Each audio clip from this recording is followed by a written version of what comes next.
The Gallagher Shots podcast is sponsored by TyreSpot, the North East's leading tyre supplier with branches across the region. TyreSpot don't just do tyres, they cover everything from servicing to wheel alignment. They can handle every aspect of your car's maintenance. For more information, visit tyrespot.co.uk. Enjoy the episode.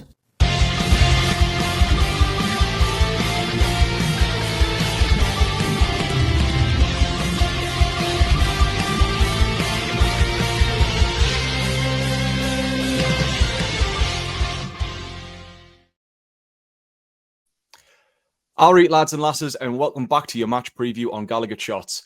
Now, the lads are coming off the back of a frustrating draw against Spurs, which is threatening to halt our momentum that we've actually been gaining in the league. But they've now got the perfect opportunity to actually get themselves back on track against a promoted Burnley side who are 19th in the league and have actually lost their last 5 games. I'm your host, Joe, as ever, and joining me today for this one are Dean and Daryl. I really want to start this one off with a positive, boys, because the draw against Spurs felt like a loss just because of how it happened and the frustration that was built in, rightfully so. But I want to discuss a little bit first about this kind of turning point that we've seen in the play that we've been doing over the last, couple of games, 2-3 games. I think obviously it helps that we've got the fullbacks back and whatnot. But Dean, there is a lot of optimism that we really should be taking going into this game on paper. I appreciate, it's the Premier League and whatnot, but realistically, this has got to be one of the best fixtures we could really ask for to keep that momentum going and to, I suppose, right the wrongs that we saw on Tuesday night against Spurs. Oh, 100%. I think for me, you can see already with the players that they're gaining confidence again. Like what I said yesterday when I was on Tuesday when I watched the match, Gordon looked like the old Gordon when he came on. He looked like he was ferocious. He was fast. He was doing more things. I think looking at the players now, they do look more confident. And I think what I've been saying on the last couple of episodes we've done for the match previous, we've lost confidence and passion, and now the passion is coming back, and it's just nice to see the passion's back. You know what I mean? And I think for me, I generally do. I think as well, even when he rotates the squad now, Eddie Howe, Miley coming in's been great. And so the teams are starting to play together now. But I will say, I think definitely having the fullbacks have made the team more positive because we've got cover defensively, and also they're bombing forward as well, helping our 2 wide men as well. So yeah, I generally think there's a lot of positivity in the team. And in my opinion, I agree. This is the perfect fixture now to go and batter this team and get more confidence coming in the week after. No, I completely agree with you. We'll talk about Miley in a bit more later on, but Daryl, there's been a number of players who have actually stepped up over the last couple of weeks. I'm thinking, Malik Chow all season, but Bruno, he's almost operating in a slightly different role when Miley's been in the team, but he's played really well when he's had to be in that deeper position, and he's spraying balls left, right, and centre. Some of the passes that he had on Tuesday were absolutely phenomenal, and it helps unlock defenses that I suppose really ones that, when we're trying to hit them on the break is where it helps the most. But who do you see, I suppose, from this team causing the most impact going into the weekend? Are there any players that really stand out for you besides the obvious ones Barnes and Voltemada? In terms of the fringe guys making the biggest impact, we mentioned all the main players there. Malik Chow's, you would have considered a fringe, but he's coming in and looked like he's never not been part of this team. He's been playing so well. I think you've just mentioned a player there. Miley's come in and stepped up to the plate when called upon, and he's had a good impact in the last couple of games, particularly Everton away when he's got his goal and his assist for the early goal. And you've got to look at some of the rotation in the squad as well.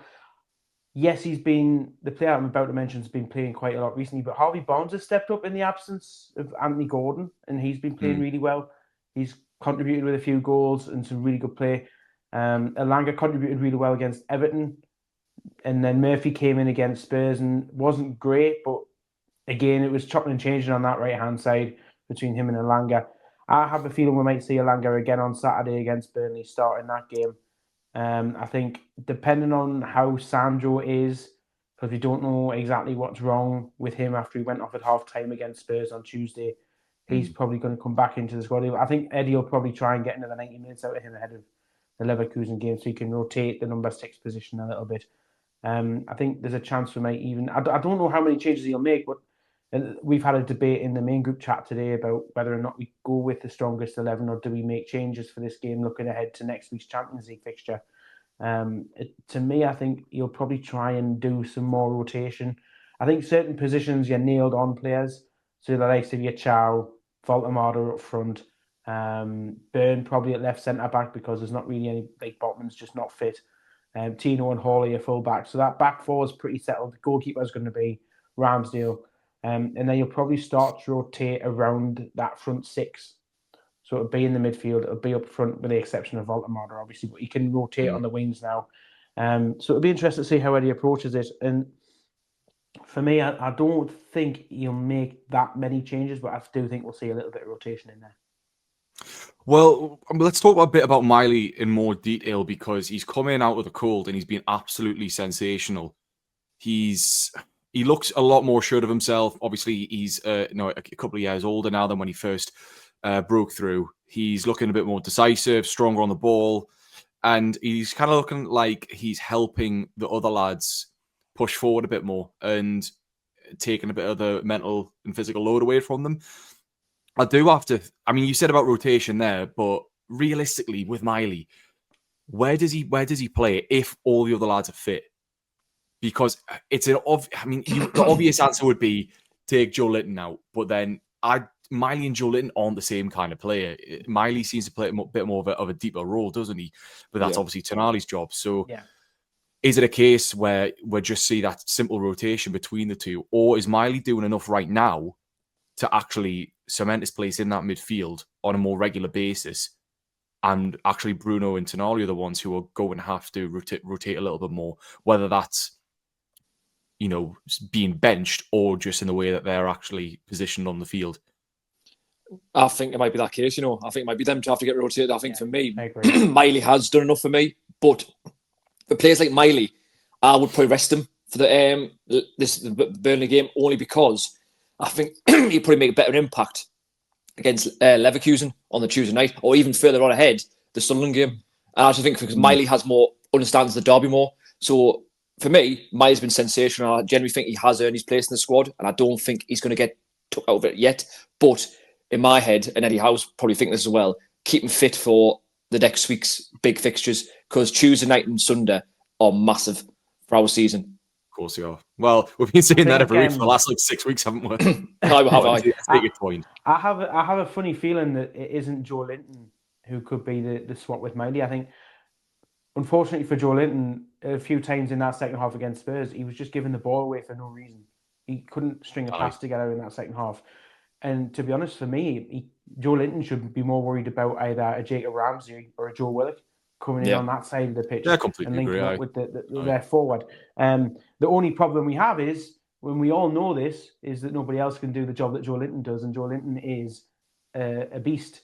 And there's nobody else in that midfield has that physicality. So it's a really. Can I throw in a spanner in the works, or can I play devil's advocate a bit? I do feel like some games where we don't need a Joe Linton. Yeah. Because too many times this season, we've looked too lackadaisical on counter-attack or just the way that we're passing around in midfield. It's a bit too pedestrian. And we do get caught out at times with teams, whether we're being a bit flat-footed or whether we're just not playing the pass that needs to be. That I just feel like I love Joe Linton. He's been my favourite player over the last few years at the club, and I'd hope he stays for a long time. And I think there is a big role for him in this squad. I do just think there are times where we are better off seeing someone who's a bit more technical on the ball. Yeah, and obviously that's down to the game and whichever game that may be. I know it's a bit more of a general point outside of Burnley here, but it's however Eddie Howe decides to rotate it. But at least we've got them options. It's good. It's good that we've got those options. It's refreshing. It is. Of course, quite literally refreshing. Now, Daryl, you said earlier you reckon Alanga's going to start. Yeah,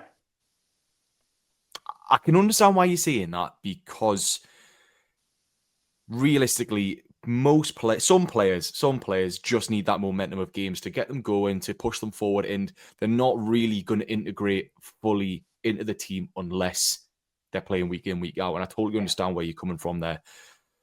I'm just really, really struggling with him at the minute.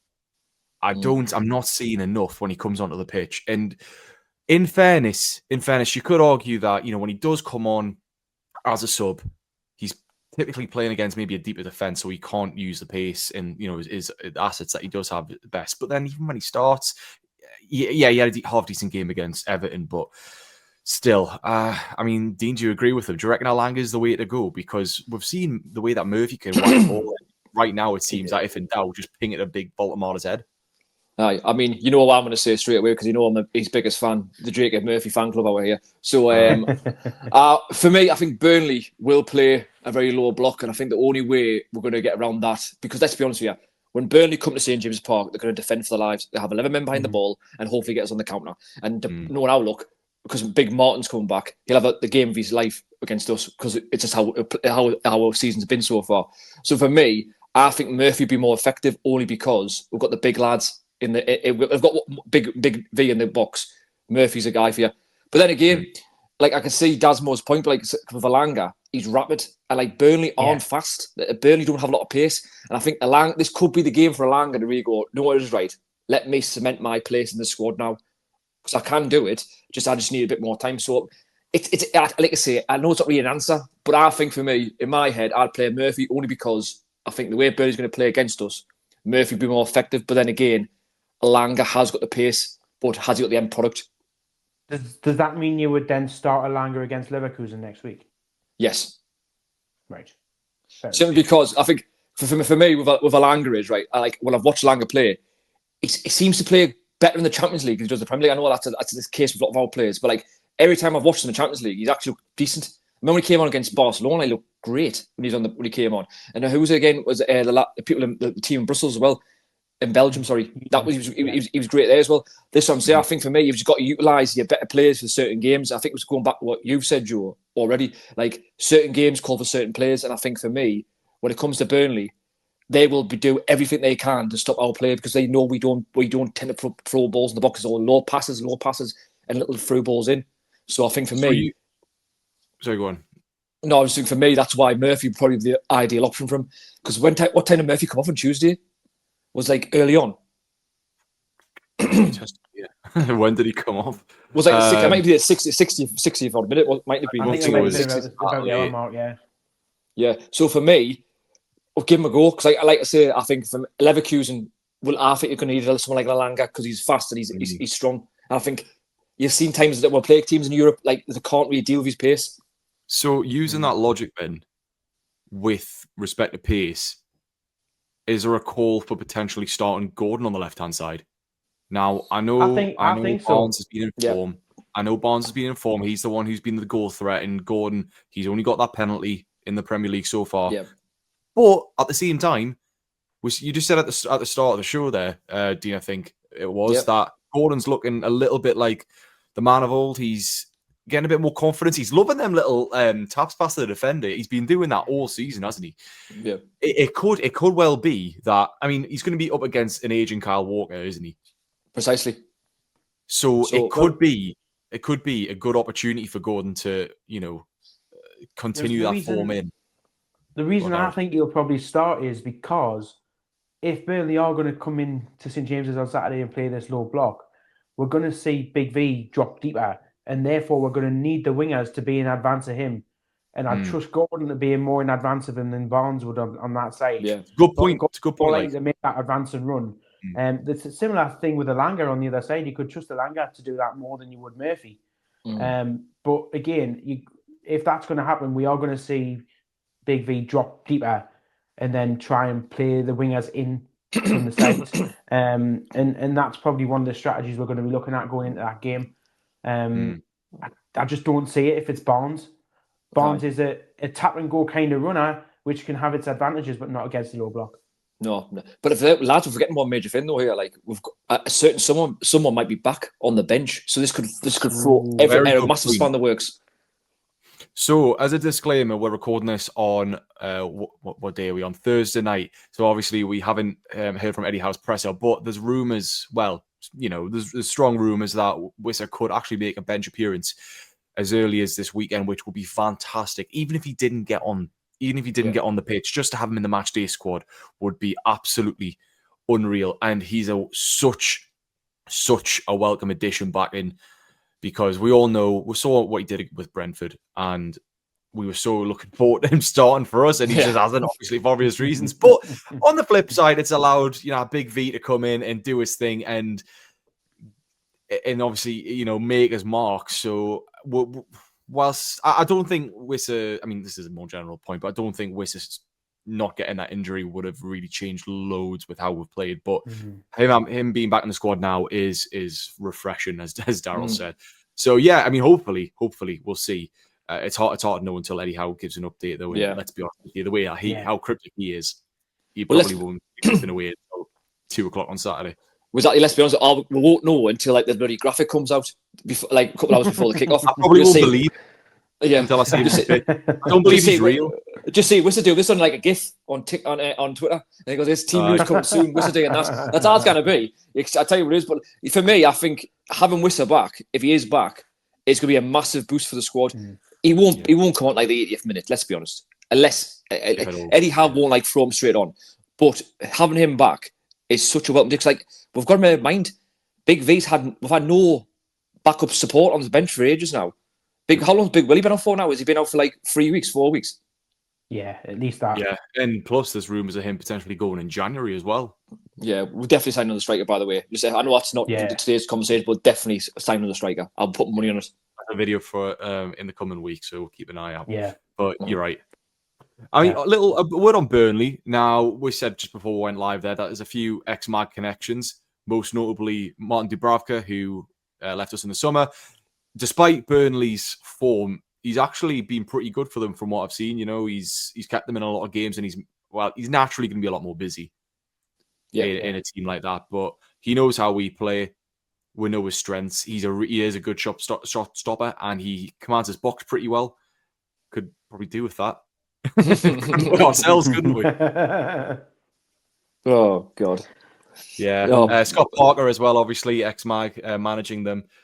Was there another one? I feel like there was another one. Or was that it?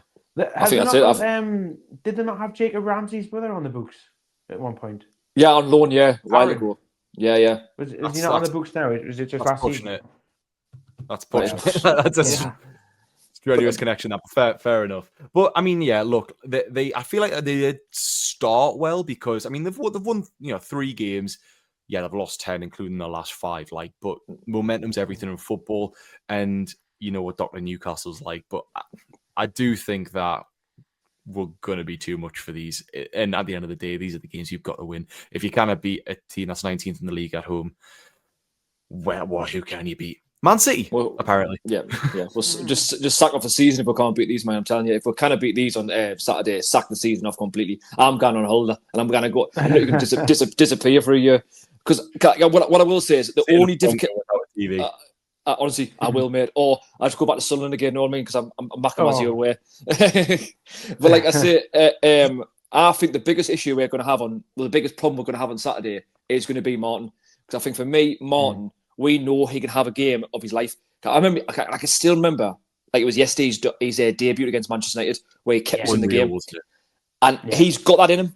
And if we keep throwing shot and shot to him, we'll know by 20 minutes what kind of game we're going to have against Martin. If he's blocking tap-ins and stuff like that, I just got it. I don't want to sound negative, but I've just got a sneaky suspicion he is going to have an absolute blinder, and it's upsetting because I want us to beat them 6-0 because I want to see the team just absolutely destroy a team at home. But I'm hoping I'm incorrect. I hope I am, but I just feel like Martin as well.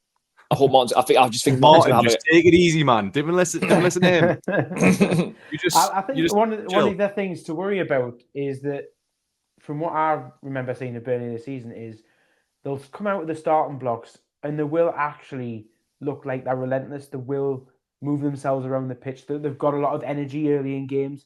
So we're going to probably have to not panic too much as a crowd and as a team, and not succumb to that early pressure that they're likely to build on us. And I think if we can just stave them off, even if we can just do what we did against Everton and get a goal in the first minute, it'll probably just sort everything right out. If only that easier every week. Exactly. But we've just got to weather. There will be a period where they have a bit of momentum in the game. We've got to weather that storm out, and I think we'll still have more than enough to see the game. Yeah. All right. Daryl, you want to tell us who the man in the middle is? Yeah, man in the middle for the game on Saturday is going to be Stuart Atwell. It's the second time we've seen him this season after the 3-1 defeat away at Brentford, where he also sent off Big Dan Burn. It's 11th Premier League game of the season for Stuart Atwell. His VAR is going to be Paul Howard. He's previously been on VAR for the 3-1 defeat at West Ham, so there's another 3-1 link there. It's his 13th Premier League VAR appointment of the season, and he also had 2 VAR appointments in midweek. He had the Fulham City game, which was a 9-goal thriller, and he also wasn't shy of goals in the Leeds v Chelsea game, which was 3-1 to Leeds. And also, I must mention, just going back to Stuart Atwell, fresh from Anfield on Wednesday night in the 1-1 draw between Liverpool and the Mackhams. There you go. Cheers. Now, before we get into the scores, just the usual plug. If you haven't subscribed already, please do. It's free. Or if you want to just give back and become a member, it's only $2.99 a month and you get early access to videos like this. So why wouldn't you want to? And also make sure to follow us on Instagram because we're doing loads on there. Gallagher_shots. If you haven't already followed us, please do. Okay, score predictions. Who am I going to go to first? Dean, you've not been on as recently, so what do you think? I mean, you think Martin's going to have a blinder, but are we actually going to score? Yeah, I think we're going to win 2-1. That's what I'm going to be positive. I think it's going to be 2-1. I'm going to go Big V, and I'm going to go Bruno Guimaraes. I think Bruno is on fire right now, and I think he will get the opening goal. I think he'll come on. Again, I think Martin will have a blinder, but out of nowhere, Bruno will get the ball outside the box and just pin in the top corner, and that will be the catalyst for us to win 2-1. Solid. I'd take that. Daryl? Well, I think we're going to have a rocket up our backsides after the way we conceded them 2 goals against Spurs on Tuesday night. So I'm going to actually plumb forward to get a clean sheet, and I'm going to go for a 2-0 win. I think we'll have Big V on the score sheet, and I fancy Anthony Gordon to get the other one. Bruno, 2 assists. You know what it is, man. You said exactly what I was going to say. I feel like I need to go different now. I'm completely honest here. This could totally bite me on the arse here, but I just don't see us conceding. I think our defence is in general too good for it. I know that we had a bit of a mare on Tuesday, but the lads are class in general. So I think there would be too much for this Burnley side. 2-0. Can it be 2-0? It probably will be 2-0. Maybe. I'll say 2-0. I'll stick with you, Dasmo. Me and you. You've said 2-0 that many times. Do you mean 10? 2-0. Or do I make it 3? Tell you what, go different. I'll make it 3-0. Bonds, Voltamara, and Alanga. Alanga gets his... Oh, nice. Why not? You know, if he's going to do it, it's going to be now. So we'll see. But anyway, I think we'll leave it there, lads, because I think we've said everything we need to say. United. United. Right. Thank you everyone for watching the match preview. I have been your host, Joe, and Dean and Daryl have joined me for this one. Let us know what you think in the comments below. Are we going to do it? Because I think we will, but we'll see. Cheers, everyone, and see you in the next one. Ta-ra.